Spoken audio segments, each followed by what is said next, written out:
Halo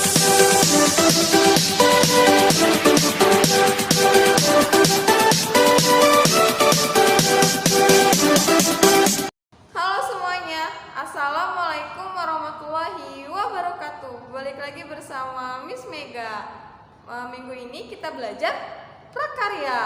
Nah, sebelumnya apa kabar kalian semuanya? Miss Mega harap siswa-siswi SMP Melati kelas 7 sehat-sehat selalu ya. Kalian harus jaga kondisi tubuh ya. Semoga kita semua dijauhkan dari virus corona atau COVID-19. Nah, Miss Mega ada informasi nih kepada kalian. Informasinya adalah mulai minggu ini kita mencoba belajar melalui classroom. Kita sama-sama belajar ya nak. Dalam aplikasi classroom. Sebelum kalian masuk ke pembelajaran, kalian boleh absen dulu ya di classroom prakarya yang berjudul prakarya kelas 7 yang diajarkan oleh Miss Mega. Oke? Nah, di situ nanti akan ada absen kalian, akan ada tugas, materi, dan juga penilaian. Jadi nanti kalian bisa lihat di situ semuanya ya. Jangan lupa apa? Jangan lupa absen ya. Biar Miss Mega tahu, oh yang sudah hadir ini ya. Gitu ya. Kalau kalian tidak ada absen, nanti Miss Mega tulisnya alfa ya. Kalau ada keterangan, nanti Miss Mega bikin keterangan. Ya, jangan lupa absen ya. Dan materi nanti bisa kalian lihat ya di situ di classroom. Habis ini nanti Miss Mega upload di classroom juga dan di YouTube juga, ya. Nah, sekarang kita masuk pembelajaran ya, fokus. Sudah siapkan belum buku tulis dan buku paket prakaryanya? Belum ya? Ayo disiapkan dulu. Kalau yang sudah, terima kasih banyak. Kita lanjut ya. Untuk minggu ini prakarya masuk ke bab baru ya nak. Bab berapa? Bab 6. Bab berapa? Ayo. Bab 6 ya. Kalau Miss Mega tanya jangan sampai nanti ada yang lupa. Bab berapa ya kita belajar? Oke, kita belajar bab 6. Tentang apa Miss? Coba kalian lihat. Kita akan belajar tentang suatu konstruksi nih. Produk rekayasa konstruksi materinya. Ya, kita nanti Miss Mega di bab ini minggu ini akan menjelaskan kepada kalian tentang konstruksi dan juga jenis-jenis dari konstruksi apa saja. Ya, kalian tonton video Miss Mega dari awal sampai akhir ya. Halo semuanya, kita sekarang masuk pembelajaran bab 6 ya, tentang sebuah produk rekayasa konstruksi. Nah, peradaban manusia ini sekarang telah menghasilkan berbagai bangunan dan juga seni arsitektur ya nak. Kalau kalian lihat banyak sekali di Jakarta ataupun di Bekasi sekarang sudah banyak gedung-gedung yang telah dibuat oleh manusia dengan arsitektur dan keahlian yang dimiliki oleh manusia. Nah, untuk keahliannya itu tidak sembarangan ya nak. Ada pembelajaran untuk membuat sebuah bangunan menjadi indah dan juga kokoh. Nah, bangunan selain sebagai tempat berlindung dari cuaca juga berfungsi sebagai pemberi rasa nyaman dan juga aman. Bangunan ini memiliki berbagai bentuk dan juga ukuran serta fungsi. Telah mengalami banyak perkembangan ya nak. Kalau kalian lihat bangunan-bangunan di sekitar kita yang disebabkan oleh berbagai faktor nih nak. Faktornya itu seperti kondisi cuaca ataupun iklim. Kondisi tanah pun mempengaruhi ya. Bahan bangunan, harga serta alasan estetika.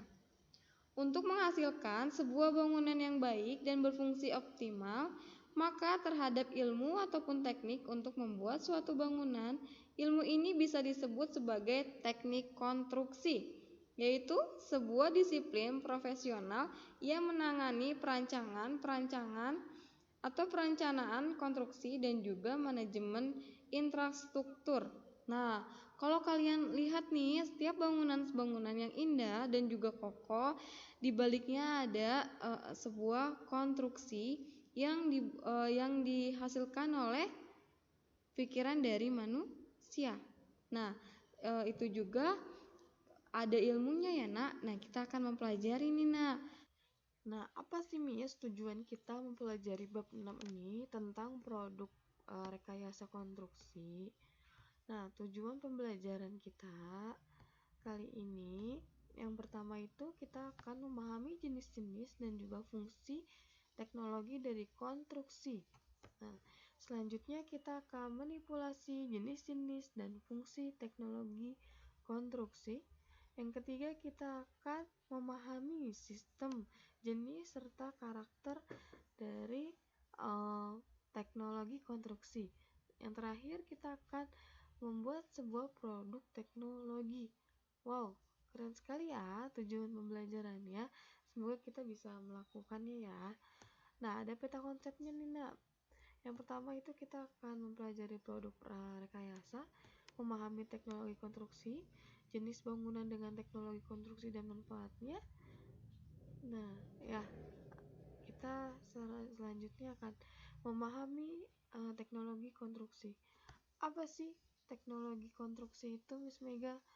Nah, konstruksi itu artinya adalah bangunan. Apa?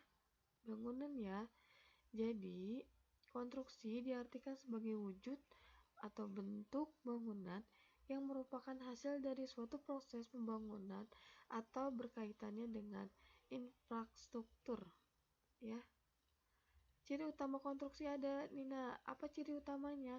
Ciri utama konstruksi adalah selalu berkaitan erat dengan pelaksanaan proses dan kekuatan.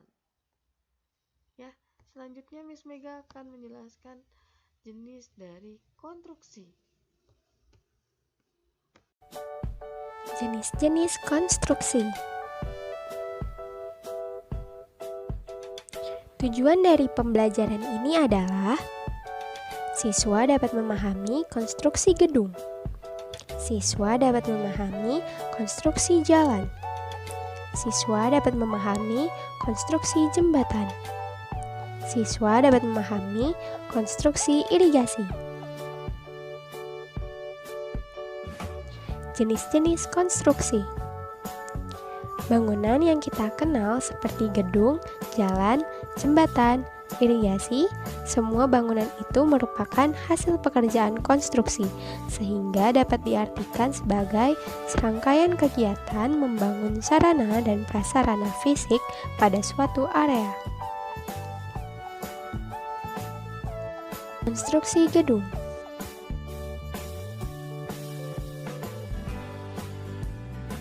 Fondasi, bagian bangunan paling bawah untuk menahan seluruh beban dan gaya pada bangunan. Dinding, yaitu membentuk konstruksi bangunan dan melindungi isi bangunan. Kerangka, sistem yang terdiri atas struktur rangka atau skeleton, kabel dan jaringan, permukaan bidang, dan struktur kerangka ruang. Atap, melindungi bangunan dan penghuni bangunan dari pengaruh cuaca. Konstruksi jalan.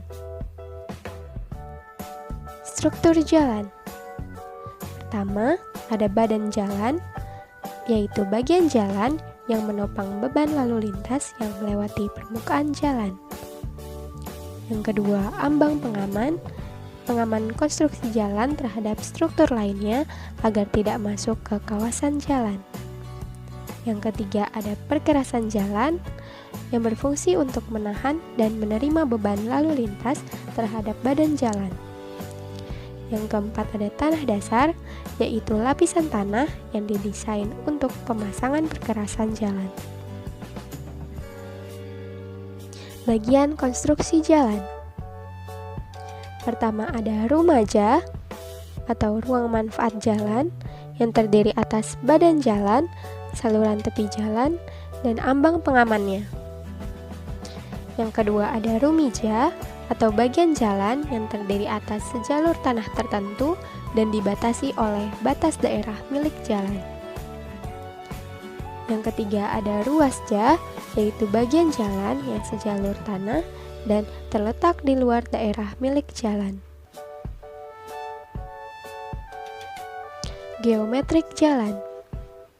Geometrik jalan menyangkut tentang penampang melintang jalan, elemen geometrik jalan, dan komponen geometrik jalan. Sistem konstruksi jalan. Pertama ada konstruksi bawah, yaitu pengerasan dengan menggunakan batu belah dan diberi lapisan sirtu. Yang kedua ada konstruksi atas, yaitu pengerasan dengan batu pecah dengan pasir atau koral yang dicampuri pasir. Yang ketiga ada pengaspalan yang dilakukan dengan menggunakan aspal butas dan sistem penetrasinya menggunakan batu split. Jenis konstruksi jalan. Pertama ada jalan paving block. Jalan paving block tidak tahan terhadap kendaraan berat, sehingga jalan ini hanya ada di jalan-jalan area pemukiman. Jalan beton. Jalan beton digunakan pada konstruksi jalan yang tanah dasarnya lembek dan sering dilalui kendaraan bernase besar. Jalan aspal mempunyai kelebihan, yaitu permukaannya lebih halus dan tidak bergelombang. Yang ketiga, konstruksi jembatan. Yang pertama ada struktur jembatan yang terdiri dari struktur utama jembatan dan pendukung struktur jembatan. Yang kedua ada klasifikasi jembatan. Jembatan bisa diklasifikasikan menurut material strukturnya, sistem strukturnya, penggunanya, dan struktur pendukungnya. Yang ketiga ada bentuk dan tipe jembatan. Ada jembatan lengkung, jembatan rangka, jembatan beton, jembatan gantung, dan jembatan kabel tarik. Berikut merupakan struktur dari jembatan. Superstruktur jembatan atau struktur bagian atas jembatan dari atas geladak, sistem lantai, dan gelagar. Lalu ada struktur bagian bawah atau substruktur terdiri atas pendukung bagian tengah, pier dan band, kolom, kaki pondasi atau footing, tiang pondasi, serta bagian abutment atau pendukung bagian akhir. Bentuk dan tipe jembatan. Pertama ada jembatan lengkung, ada jembatan kabel, jembatan rangka baja, dan jembatan beton. Keempat, ada konstruksi irigasi. Konstruksi irigasi merupakan bangunan air yang berfungsi untuk mengalirkan air dari sungai atau waduk ke area persawahan melalui beberapa sistem irigasi.